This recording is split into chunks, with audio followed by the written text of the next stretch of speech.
Director producer কিংবা প্রযোজনা প্রতিষ্ঠান থেকে আসলে বলে দেওয়া হয়েছে যে ক্যারেক্টার নিয়ে অ্যাটলিস্ট কিছু বলো না, যেহেতু এতদিন পরে একটা ভালো কাজ করতে যাচ্ছি, সো কাজ করার পরে আসলে ক্যারেক্টারটা নিয়ে বলো। বাট ডেফিনেটলি যেহেতু এতদিন পর, এত বছর পর রায়হান রাফির কাজ করতে যাচ্ছি, নিজেকে ডিফারেন্টভাবেই আসলে আমি লুকসেটও করা হয়েছে।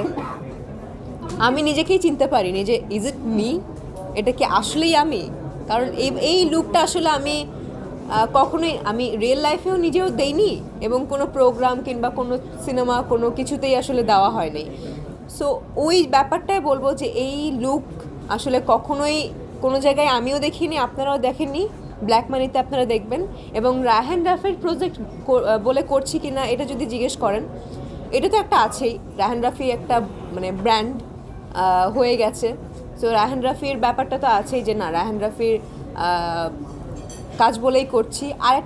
আরেকটা কথা হচ্ছে গল্প।